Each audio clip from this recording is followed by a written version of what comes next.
诸位啊，今天咱们讲的这个事儿，不仅是个故事，更是个能让你少走几十年弯路的命理大实话。大家平时在某短视频平台或者某图文社交平台上，肯定刷到过这么一组照片。照片里是一位当年红透半边天，在电影里打遍天下无敌手的某功夫巨星。想当年那双眼睛多有神，身法多利落。可你看看现在呢，刚刚60出头的人，头发稀疏，满脸沧桑，老态龙钟的，像个80多岁的老大爷，有时候连走路都需要人搀扶的。看到这，很多网友就在底下评论了，说哎呀，这是当年拍动作戏留下的旧伤发作了，是岁数大了生病了，现代医学治不好。我跟大家讲，你要是只看到病，那你就是只看到了这棵树的树叶，根本没看到它的树根。这个道理啊，你们要明白，咱们老祖宗留下的《易经》里早就讲透了。《易经》里说，一阴一阳之谓道。这话什么意思？大白话讲，就是万事万物都有个平衡。人这一生的能量，它是守恒的。人这一辈子，你命里带着多少福报，多少气血，就跟那个银行存款一样，它是有定数的。人生如同阴阳消长，你前半生拼了命的往上冲，名利双收，站在了巅峰，这叫阳气极盛。但是诸位记住了啊，物极必反，你冲得越高，透支的可能就是你后半生的底蕴。现在的人啊，都不懂这个自然规律，总有一种执念，遇到灾了，遇到难了，不从自己身上找原因，不从修心养性上下功夫，总想着花大价钱去找个什么高人，求个什么秘法，走个什么捷径，觉得只要能花钱买到某种神通，就能把灾给躲过去，把命给改了。你看啊，很多人赚了点钱，就开始到处拜大仙，求法器。这种人我见得太多了。我常说，命运就像河流，你改变不了大河的流向，但你能改变自己的位置。你要做的是顺应自然，调整自己的德行，去绕开暗角。可这些人偏不，他们非要逆天而行，想找个抽水机把整条河抽干，这可能吗？你强行扭转因果，借来的运，最后必定遭到天道的反噬。拿什么还？拿你的寿命、气血，甚至你身边人的运势来还。这位某功夫皇帝，恰恰就是在这个泥潭里越陷越深。很多人纳闷，他那么有钱，那么有地位，接触的也都是非富即贵的大人物，怎么就一步步把自己搞成了现在这副气血枯竭的模样？他到底修了什么，让他一世走火入魔？其实啊，这一切的根源都在于一个字：贪。这里说的不是贪钱，而是贪神通，贪速成，贪那种能把生老病死都踩在脚下的超自然特权。大道至简，道法自然。但凡违背了自然这2个字的，不管是多厉害的手段，最后都要你用10倍、100倍的代价来偿还。这笔账老天爷算得一清二楚，谁也逃不掉。所谓德不配位，必有灾殃，这就是天道规律。你光想着索取能量，却不去修养德行，那个躯壳迟早是要崩塌的。今天这堂课，我就带着大家一层一层扒开这个玄学迷局。咱们不是为了看别人的八卦，我是为了让你们明白真正的改命到底是怎么一回事。咱们普通人怎么才能避开那些看似金光闪闪，实则要命的风水陷阱？好，铺垫了这么多，咱们该入正题了。这位功夫天王的玄学之路到底是怎么起步的？这事儿啊，咱们得把时间倒回到几十年前，那是他人生最高光却也最绝望的时候。他在外地拍戏，突发怪病，整个后背剧痛，人直接瘫痪在床，连命都快保不住了。当时找遍了国内外的名医，都束手无策，连个病因都查不出来。就在他走投无路，觉得天都要塌下来的时候，一个神秘的深山妇女走进了他的生命。咱们说到这位某功夫巨星在拍一部动作大片的时候，突然之间就得了一场怪病，哎呦，那可真是要了命了，整个人瘫痪在床，后背疼的那是撕心裂肺。国内外的名大夫看了一圈，你猜怎么着？全都连连摇头，说查不出病因，束手无策。当时他那第一任结发妻子天天守在床边，以泪洗面。你想想看啊，一个靠功夫靠身体吃饭的顶流巨星，突然成了一个废人，这对他来说那是多大的打击。人在走投无路的时候，哪怕是一根稻草，他也得死死抓住。就在这个时候啊，一个神秘的能人出现了。这个能人是谁呢？当时圈子里有一位名气极大的某特异功能大师，他带着这位瘫痪的巨星去见了一个深山里出来的普通家庭妇女，咱们暂且叫她赵大妈吧。我跟大家讲讲这个赵大妈的来历，那可真是邪乎得很。10几年前，在某偏远山区的一个山头上，夜里突然出现了3团火光，伴随着这火光啊，这赵大妈就突然疯疯癫癫的了。可是从那以后，这原本大字不识一个的山村农妇，突然就有了常人没有的本事，不仅能神神叨叨的预言未来，还能随便抓把野草就能把村里人的绝症给治好。后来这大妈虽然因为一些事儿进过局子，但人家在牢里连狱友的重病都给看好了，出狱后直接被某科研机构给供起来研究了。咱们说回这位巨星，一进门，这赵大妈只瞅了他一眼，直接就说：哎呀，小伙子，你这内伤可不轻啊，肠胃移位，肚子里全是淤血。巨星一听，当时冷汗就下来了。赵大妈笑着说：没事，阿姨能给你治，我不仅能治好你，你以后还会比现在更红。说完，赵大妈就伸出手，在他后背上看似随便的推拿了几下。极其神奇的事情发生了。诸位啊，这巨星当时就觉得全身一股热流，一下子气血就通畅了，精神焕发。第二天，这大妈又给他推拿了一次，更惊悚的一幕出现了。这巨星竟然哇地一下吐出了大量的黑褐色淤血。大妈丢给他一包不知名的草药，说拿回去当茶喝1个月，保你痊愈。果然1个月后，巨星生龙活虎的回去拍戏了，起死回生了。这巨星对赵大妈那是佩服的五体投地，当即磕头认干妈。从此以后，不管是生活还是事业，凡事必请教干妈。很多人听到这儿可能会觉得，哎呀，这巨星命真好，遇到活神仙呢。错，大错特错。诸位记住了啊，我现在要跟你们讲一个非常严肃的命理真相。这世上最贵的往往是那些看似不要钱的捷径。咱们老祖宗在易经里早就讲过了，祸兮福之所倚，福兮祸之所伏。命运它就像个天平，天下绝对没有免费的阴功。你以为别人随手一指，随便一揉，就把你的生死大劫给化解了。我告诉你们，凡是这种不通过自身修养，不通过正规手段强行抹平的灾祸，往往都是在透支你未来的福报。我再强调一遍，诸位记住了啊，借来的运你得拿命还。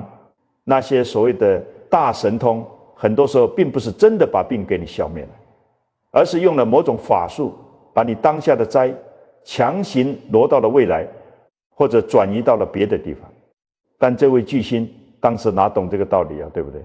他已经完全被这种神通给迷住了。从那以后，他的人生大事全凭这位神医干妈做主。干妈跟他说：儿子，你得结个婚，冲一冲喜，借着结婚的喜气给你改改命。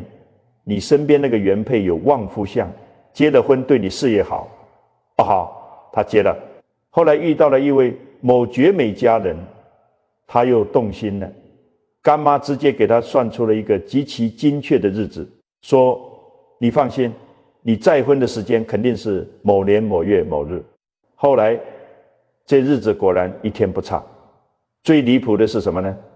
他第一段婚姻结束后留在香港发展，面前摆着一堆某知名电影公司的邀约，他不知道选哪个。干妈拿过名单，想都没想，直接在一个圈内某老牌电影公司和某知名大导的名字上画了个圈，对他说：去吧，30岁之前你绝对身价上亿。结果大家都知道了，他演的那部讲一代宗师的动作戏一炮而红，彻底奠定了他功夫皇帝的地位。你看啊，顺风顺水，对不对？要风得风，要雨得雨。在干妈的指点下，他仿佛拿到了人生的开挂剧本。但诸位啊，你们要明白，当你把人生的方向盘完全交给这种神秘力量的时候，你的命其实就已经不属于你自己了。易经讲自强不息，厚德载物。最好的风水是你自己的判断，你自己的心性，你自己的修为。你一味的靠别人用神通来帮你铺路，帮你趋吉避凶，你是在疯狂的消耗自己的命格底气。我跟大家讲，这种逆天改命的捷径，反视起来那是极其恐怖的。命运的馈赠早就暗中标好了天价。果不其然，事业上虽然一飞冲天，但他身边那股被强行扭转的煞气开始失控了。这股煞气他自己当时压得住，可他身边的人压不住啊。一场震惊整个娱乐圈的血光之灾已经悄悄来到了他的身边。他以为遇到的是带他飞的贵人，谁成想差一点就命丧在黑洞洞的枪口之下。这位某功夫皇帝听了干妈的话，选了某香港老牌电影公司，一炮而红。可大家要知道，这名利场啊，从来都是吃人不吐骨头的地方。你借来的运，老天爷要找你收利息，往往就是从你身边的人开始。我跟大家讲，当时这位巨星虽然红了，但日子过得那是相当憋屈。为什么呢？因为他身边出现了一个某星二代，这人咱就叫他某罗姓经纪人吧。这小子是个典型的混世魔王，靠着花言巧语把巨星骗到了自己手里，签了整整10年的长约。巨星以为自己遇到了伯乐，殊不知是掉进了一个大坑。合约到期的时候，巨星给那家某老牌电影公司赚的是盆满钵满，但对方竟然耍赖，几百万的尾款一分都不给。更让人气愤的是，这个罗姓经纪人非但不帮巨星维权，反而帮着公司一起压榨他，甚至还扣押了巨星的证件，威胁他说：你不老老实实续约，你连这个岛都走不出去，玩都能玩死你。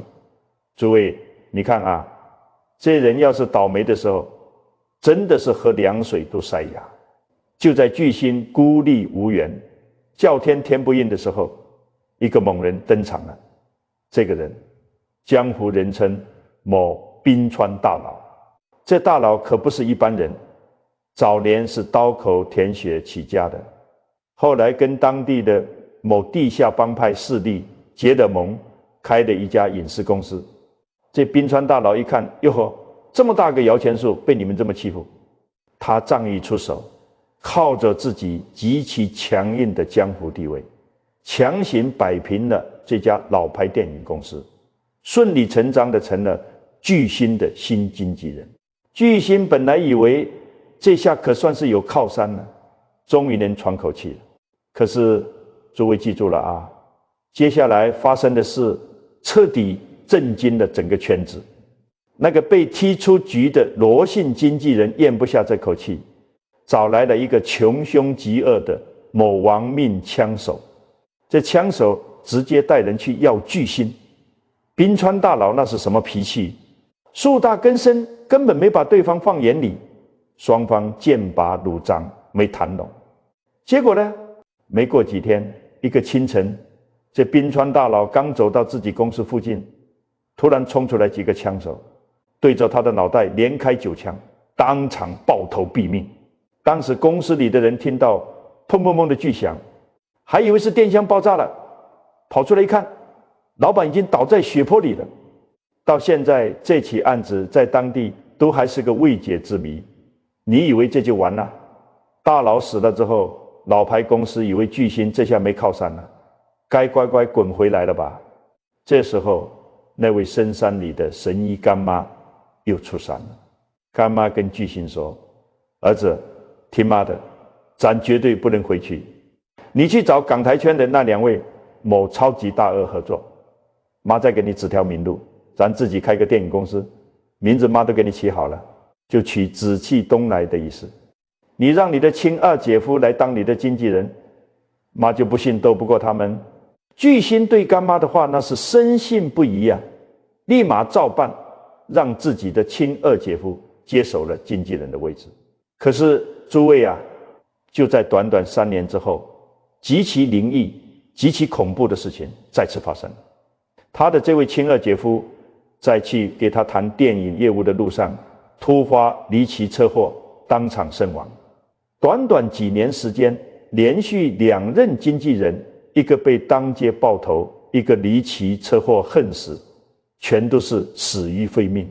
讲到这儿，诸位啊，你们要明白一个道理了。很多人都在怪黑帮、怪意外，但在咱们懂命理、懂易经的人眼里，这叫什么？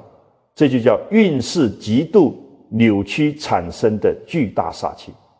易经里讲相克相生，你们想想，巨星瘫痪在床的时候，本来该是他命运的一个大劫。这就好比是一条河，前面出现了一个大水坝，水流本来该放缓了，但是他通过干妈的那种神通，强行炸开了大坝，把运势给深深的吹旺了。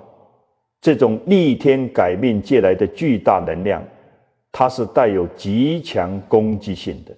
这股子气运太强太硬了，巨星自己当时处在运势的巅峰，而且他自己也是练武之人，阳气旺，他这具躯体能勉强扛得住这股大运。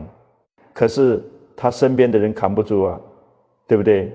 这就好比你开着一辆超级跑车，油门踩到底在狂飙，你自己觉得挺爽，但坐在副驾驶的人如果没有那个命格去承受这种极限的速度和震荡，那就只能被甩出车外，粉身碎骨。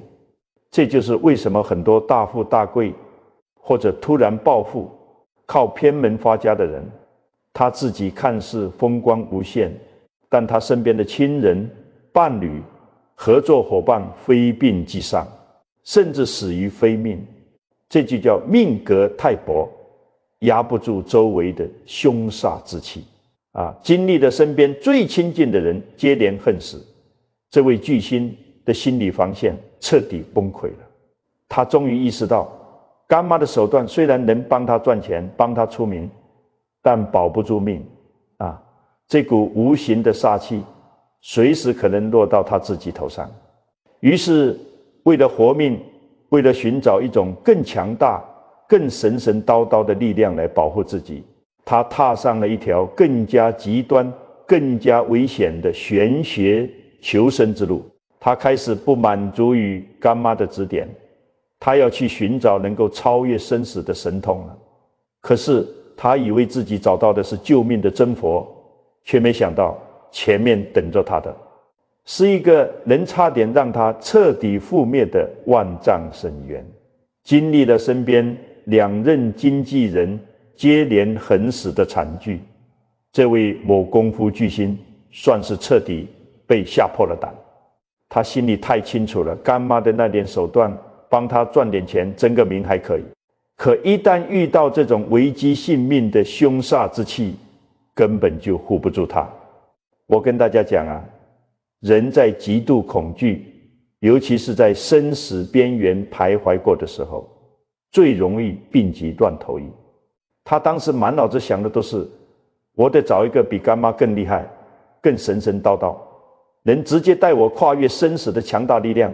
就在这个时候，大概是90年代末期吧，他去海外宣传一部某国际动作大片，机缘巧合之下，他遇到了一个据说修为极高的某青海神秘上师。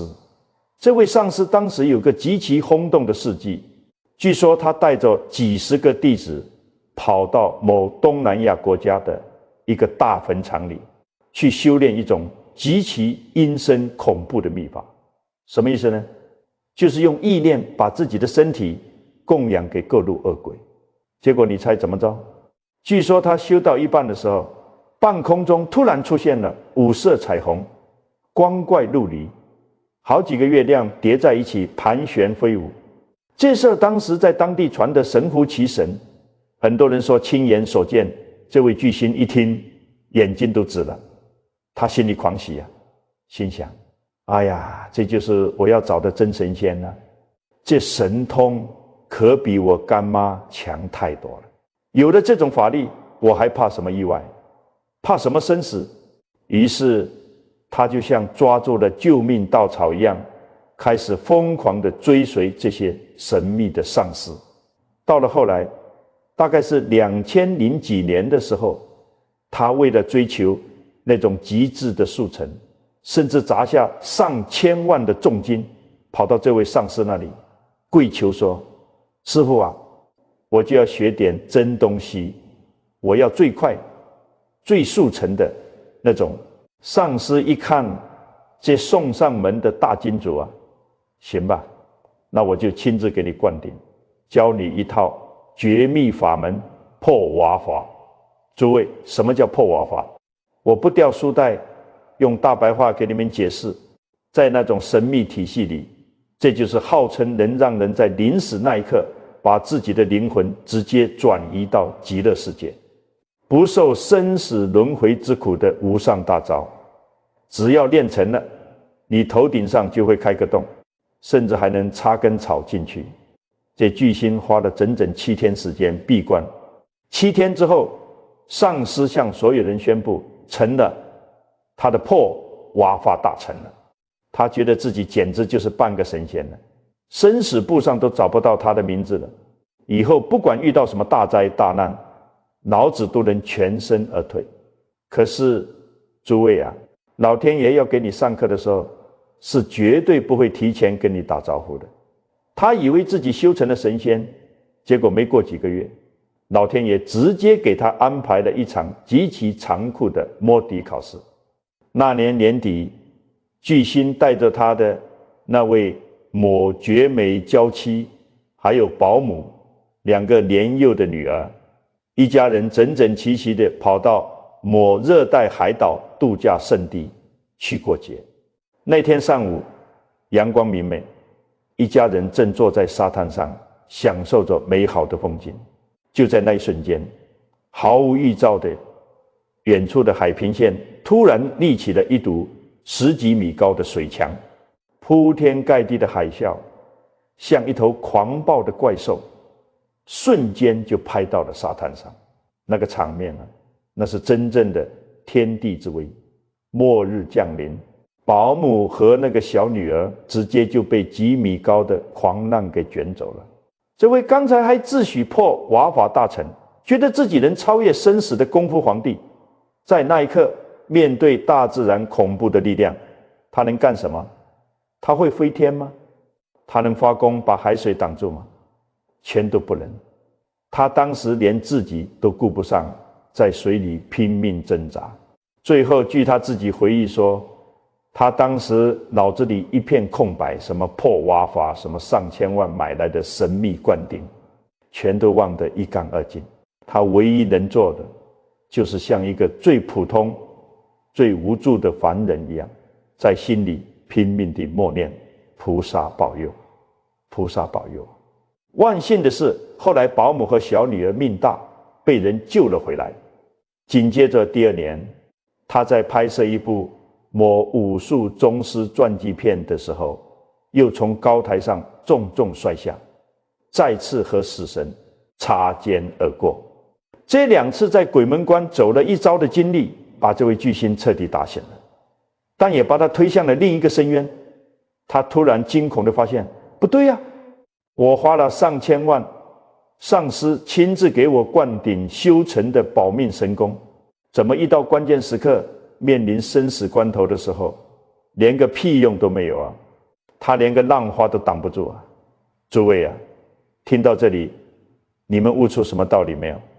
易经里说，天行健，君子以自强不息。天道是按照他自己的规律运行的，海啸地震，那是天地自然之气的剧烈释放，这叫天威。你们要明白一个命理真相，神通是永远敌不过业力的。天道无情，大浪淘沙，绝不会因为你花了上千万，拜了什么名师，就给你开个 VIP 后门。很多人遇到难处了，就想着花钱去买几张符，请几个大师做场法事，觉得这样就能把灾祸挡在门外。我跟大家讲，这就是典型的自欺欺人。你以为你是在花钱消灾，其实你是在买心理安慰，甚至是在引狼入室。你违背自然规律去强求一种不属于你的超自然力量，一旦潮水退去，一旦真灾实难降临，你那些所谓的洁净神功，在天道面前就像一张进了水的薄纸，一捅就破。可是咱们这位巨星当时悟透这个道理了吗？没有，他根本没意识到是走捷径，这条路本身错了，他反而得出了一个极其荒谬的结论。他觉得不是上师没有神通，而是这几个上师没把最核心的神通交给他。于是为了追求那所谓真正的力量，他不仅没有悬崖勒马，反而走火入魔一般，朝着一个更加隐秘、更加凶险的玄学禁区狂奔而去。他开始接触所谓的双修，彻底打开了潘多拉的魔盒。大自然的一场超级海啸，把这位某功夫皇帝上千万买来的保命神功打回了原形。正常人经历这种生死劫难，早就该醒悟了，对不对？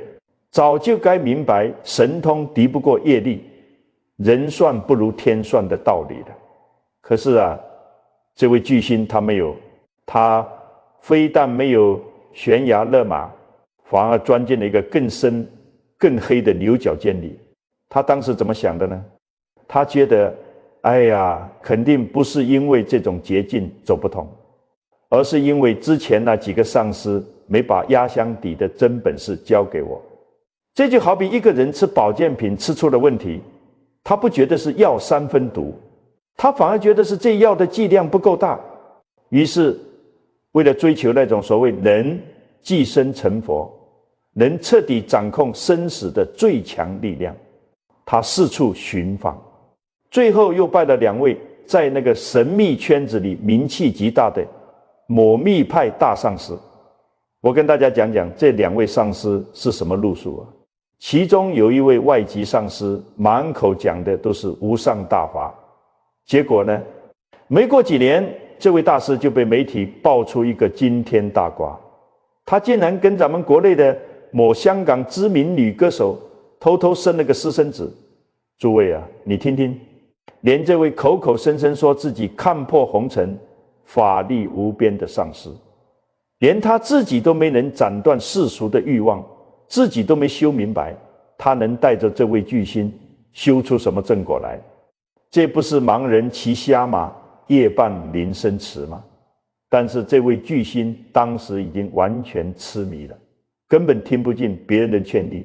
他跟着这2位上师开始闭关修炼一种极度凶险、极度走偏锋的法门。在这个法门里，有一样东西是非常致命的，它叫抹泪火秘法。而要练成这个秘法，据说必须要配合一种极其诡异的修炼方式，也就是很多人可能在武侠小说里听过，但现实中极少有人敢碰的男女双修。我尽量用大白话给大家解释一下，这是个什么概念。咱们中医和易经里都讲，人活一口气，这口气就是你的元气。正常的修心养性是教你平心静气，把元气藏在肚子里，慢慢养着，这叫细水长流。但是这个所谓的内火秘法和双修讲究什么呢？它讲究用极其极端的手段，甚至是通过男女之间那种极度刺激的结合，来强行点燃你体内的这股火。在那种神秘学说里，这叫强行打通身上的各个气轮，妄图一口气冲破天灵盖，直接成佛。据说有些经书里还严格规定，要想练成这个，每天还得和伴侣连续修炼好几个小时。诸位，你们冷静下来，好好想一想这个逻辑。易经里说，孤阴不生，独阳不长，阴阳交汇本是自然规律，但凡事最怕一个贪字，最怕一个强求。你这哪里是在修佛？你这明明是在疯狂的压榨自己的躯壳啊。大家别忘了，这位巨星的家里那可是藏着一位当年的某绝色佳人啊，那是曾经让整个港台圈无数顶级富豪都神魂颠倒、倾国倾城的大美人。以那位绝色佳人当年的姿色，咱们说句最直白的大实话，别说是肉体凡胎的普通人，你就是天上神仙下凡，你天天这么个双修法，这么个强行激发法，你那点元气也都被炸得一干二净了，对不对？这就好比什么？这就好比你是一盏煤油灯，本来里面的油就不多了，你正常的做法应该是把灯芯挑小一点，拿个玻璃罩子挡住风，让它慢慢亮着。可他偏不，他嫌不够亮，他直接拎起一桶汽油就往灯里倒，轰的一下，火确实是瞬间爆燃了，看起来光芒万丈，甚至能产生极其强烈的虚幻快感。但这叫什么？这在咱们命理学上叫漏丹，叫回光返照。因为那火烧的不是佛法，烧的都是他自己骨髓里的精血和元气呀。火爆完那一瞬间，灯芯啪，地一下就成了灰，彻底废了。我跟大家讲，近100年来，真正能把这种内火压制住而不被反噬的人，屈指可数。一个普通人，如果你强行去发动这种极其霸道的能量，一旦你控制不住，那后果是极其恐怖的。这就是老百姓常说的走火入魔。这绝对不是我在这吓唬大家，你们回头看看这位巨星后来的人生轨迹就明白了。从2013年开始，他就被爆出得了某种极其严重的甲状腺怪病，也就是内分泌系统彻底紊乱，紧接着就是心律失常、睡眠紊乱，甚至产生各种幻觉和焦虑。你看他后来的照片，眼球突出，面容枯槁，肌肉萎缩，整个人就像是被抽干了水分的枯木一样，急速地老去。甚至前段时间还被传出身体状况极度恶化的消息。为什么会这样？因为他强行修炼那种极端的秘法，导致他体内的气场彻底大乱了，气血逆流，脉络堵塞，五脏六腑的能量被透支到了极限。古人说，佛有86000法门，门门皆可入道，既然有86000条路可以走，他为什么非要选最悬崖、最走钢丝的那一条？因为他贪图神通，贪图大乐，贪图这种既不用吃斋念佛受苦，又能同时享受人间极乐，甚至还能速成神仙的便宜。可是诸位啊，这世上哪有这么便宜的事？你想鱼和熊掌间的，你想把人间的福报和天上的神通全占了，老天爷能答应吗？他以为自己找到的是通往天国的捷径，结果这条捷径直接把他带向了气血枯竭的悬崖。一代功夫天王本来有着极其强大的体魄，最后硬生生的把自己修成了一个需要人搀扶的病秧子，这就是违背自然规律，强求逆天改命最惨痛的代价。这位巨星的惨痛教训，大家算是看明白了吧？连身价几十亿、呼风唤雨的顶流，身边围绕的都是所谓的高人大师，最后都能被带进沟里，搞得气血枯竭，形如枯木。更何况咱们普通老百姓呢？我跟大家掏心窝子讲，现在的人啊，心里都浮躁，遇到点不顺心的事儿，做生意亏了，感情不顺了，或者身体抱恙了，第一反应不是去反思自己哪里做错了，而是到处打听哪里的妙龄啊，哪个大师厉害啊，怎么能给我改个运，破个太岁啊？你想想看，你花个几千几万块钱买个来路不明的所谓法器，或者让人家给你布个什么速成招财阵，你的命就能改了，你的灾就能消了。如果真这么简单，这世上还有穷人吗？还有生病的人吗？诸位记住了啊，我反复强调过，今天我再给你们念到第3遍，命运里的每一分馈赠，早就暗中标好了天价。凡是那种吹嘘能让你速成，能让你一夜暴富，能强行帮你挡灾的所谓秘法，全都是在透支你未来的福报，甚至是透支你家人的福气借来的运，你得拿命还，这就是铁律。所以咱们普通人想要转运，想要趋吉避凶，千万别去碰那些神神叨叨的玄学雷区。真正的风水，真正的改命之法，根本不用你倾家荡产去求。老祖宗在易经里早就把最实用的方法教给咱们了。今天我就给大家讲3招最接地气、最实在的风水调理法，小学生都能听懂。只要你照着做，我保证你身上的磁场会越来越干净，运气自然就顺了。第一招，环境风水，大道至简，阴阳平衡。咱们先说你看得见摸得着的环境，你的家，你的办公室，甚至你每天盯着的电脑桌面，这就是你待得最久的风水局。现在很多人啊，为了追求所谓的时髦，把屋子、办公区搞得花里胡哨，恨不得装满各种闪烁的霓虹灯，追求那种冰冷复杂的机器感。诸位啊，听我一句劝，千万不要这么科技感。那些冷冰冰的金属光泽，刺眼的高频闪光，在风水上叫什么？叫光煞和精锐之气。你长期待在那种浮躁的声光电里，你的心是悬弱的，神魂是不定的，怎么可能聚得住气？我跟大家讲，真正的旺运风水讲究的是大道至简。你想旺自己的气场，环境布置一定要回归古朴、极简。什么叫极简？就是颜色要纯粹，对比要分明。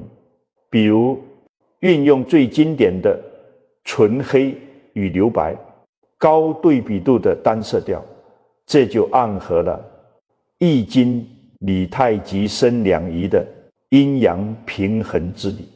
纯粹的黑色背景不仅不会让人压抑，反而能像大地一样，把一切浮躁的杂气都给吸收掉，沉淀下来，暗色调里藏着生机，暗藏着八卦运转的规律，这叫尽人生慧。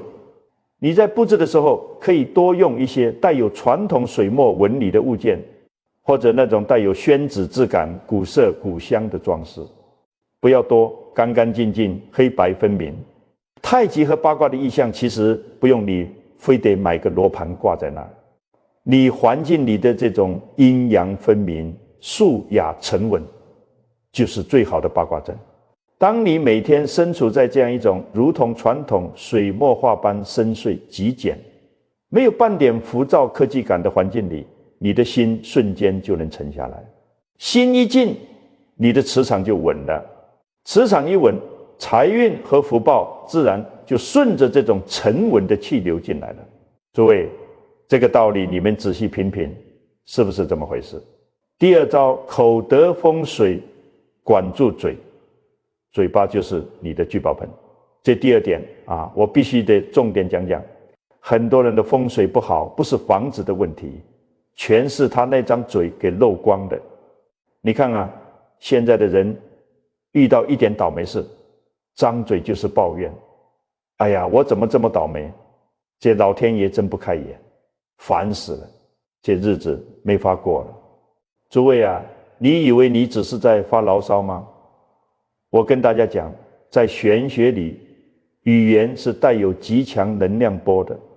易经讲同声相应，同气相求。你天天嘴里念叨的都是衰词、怨词、丧气话，你就是在不停地给自己下恶毒的诅咒。你散发出来的全都是负面磁场，那招来的能是好运吗？招来的全是倒霉事和烂桃花。所以想改命先改口，这叫口德风水。遇到挫折了，哪怕心里再难受，嘴上也得说没事，这叫破财免灾。吃亏是福，这点坎算什么？挺好，老天爷这是在考验我，过后必有大福。你别小看这几句话，这叫给自己正向赋能。诸位记住了啊，不管遇到多大的烂摊子，嘴上绝不说丧气话。你把抱怨改成感恩，把咒骂改成赞美，你多夸夸家人，多肯定同事，你的嘴巴就像一个聚宝盆，天天往外吐金莲，天天在播种善缘。你身边的人听着舒服，贵人自然就愿意靠近你。这是最不花钱，但也最见效的风水大阵，对不对？第三招，心性风水，厚德载物，暗自积福。最后这一招也是最核心的一招。为什么那个巨星花上千万买不来命？因为他光想索取，不想付出。易经坤卦里说，地势坤，君子以厚德载物。大地为什么能承载万物？因为它厚实，它包容，它不争。人的福德就像是一个杯子，你的财富、民生、健康就是杯子里的水。你想多装水，你不能去抢别人的水，你得把自己的杯子做大做厚。怎么做大？去行善，去积德。而且我跟大家讲，最高级的积德叫阴德。什么是阴德？就是你做的好事别人不知道。比如你今天出门，随手把路中间的一块可能绊倒人的大石头给挪开了。比如在某社交软件上，你看到一个真正在求助的穷苦人，你默默捐了10块钱，连名字都不留。比如你对小区里的保洁阿姨发自内心的说声谢谢，给个微笑。这些事小不小？太小了。但诸位啊，这就是在往你的命运银行里存钱啊！你不用去大庙里烧几万块的高香，那叫交易，不叫修行。你就在这日常生活的点点滴滴里，把心放平，多结善缘，不跟烂人烂事纠缠。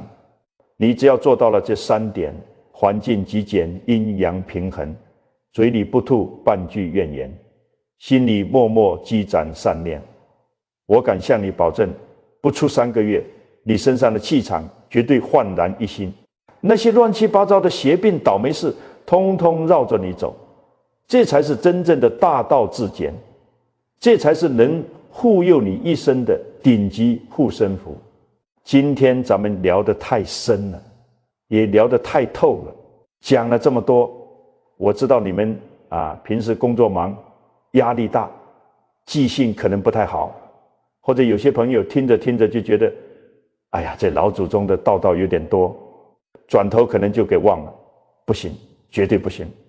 我今天就像个老妈子一样，哪怕你们嫌我烦，我也必须在最后啰嗦一遍。你想想，这是什么？这可都是古人几千年世世代代用血泪，甚至是用性命总结出来的智慧这绝对不是我在这里瞎说八道。所以下面这几句保命护身的话，你必须给我死死地刻在脑子里。首先几个命理真相你一定要记住。第一，能量是守恒的，天下没有免费的阴功，借来的运你得拿命拿你身边人的安危去还，千万别去贪图什么速成，什么神通，那些看着能让你一夜暴富、强行挡灾的捷径，全都是吃人不吐骨头的陷阱。那位某功夫皇帝当年何等风光，最后落得个气血枯竭的下场，这就是最惨痛的反面教材。这几个风水禁忌打死别犯。其次，几个改命秘诀就在你的眼皮子底下。第一是环境极简，别搞那些让人心烦意乱的强光和锐利金属，太极生两仪，黑白分明、沉稳安静的环境才能帮你聚住气。第二是管住你的嘴，遇到天大的倒霉事也别张嘴就抱怨，把怨言咽下去，多说吉利话，多赞美别人，你的嘴巴就是你的聚宝盆。第三是暗自积德，别张扬，把别人路上的绊脚石踢开，给弱者一个善意的微笑，这就叫厚德载物。好了，这最核心的干货我都给你们兜底了。但是诸位咱们把眼光再拔高一点，我跟大家讲句掏心窝子的大实话，这世上最好的风水到底是什么？有人说最好的风水是买一个坐北朝南的大别墅，有人说最好的风水是花重金请个大师布个阵。我告诉你们，都错了。最好的风水其实就是这两个字，人心。最顶级的命运其实就是你的修为。你看一个人如果心性好了，脾气顺了，他在家里就不跟媳妇吵架，不打骂孩子，他出门做生意就不跟人结怨，不占人便宜。这样的人走到哪里都让人如沐春风。一个人改变了，他就能影响他的伴侣，影响他的子女，甚至能带动他周围的同事和朋友。这叫什么？这就叫一个人改变就能影响一个家族的命运走向。所以我今天苦口婆心讲这么多，不仅是希望你们自己能开悟，更希望大家能有一种利他之心。古人说得好，独乐乐不如众乐乐。在咱们这行里分享，就是这世间最大的功德。我希望你们看完之后，不要把这些古人的大智慧只留在自己的肚子里，你把这个视频动动手指，转发给你身边的亲戚朋友，发到你的家族群里。你以为你只是在转发一个视频吗？不是的，你这是在帮他们认识自己，帮他们避开人生的深坑大雷，帮他们改变命运，积累福报你想想看，也许你的一个亲戚正打算花几十万去搞什么歪门邪道，也许你的一个朋友正因为口无遮拦而让自己的日子越过越惨。你的一个转发可能就在无意中点醒了这个正在走弯路的人，可能就真真切切地救了谁一生的命运。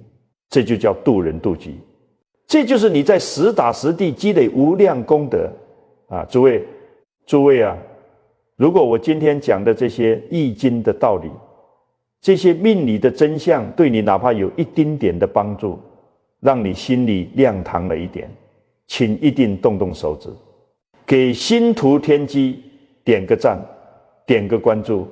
你的每一个点赞，每一个转发，每一条留言，其实都不光是支持我，这都是在为你自己和家人积福，都是在天地间散播善意。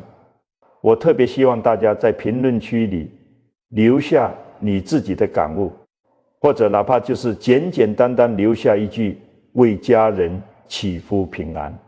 咱们这么多善良的人聚在这个平台，聚在咱们这个频道里，大家一人一句善念，就能形成一个极度正向、极其强大的能量磁场。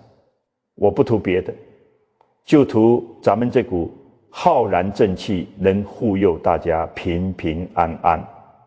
你要知道，互动越多，善念越聚越多，咱们大家的共同能量就越强。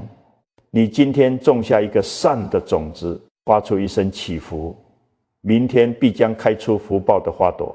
不信，咱们就拭目以待，看看只要你坚持修心向善，积口德，行阴德，你的生活会不会因此而发生奇迹般的改变？好了，这一期的内容就给大家掏心窝子讲到这儿。认清自己，修好这颗心，老天爷绝对不会亏待任何一个善良的人。这里是给大家讲大实话的频道，咱们下期节目接着给大家讲透这世间的人情世故与命理玄机。再见。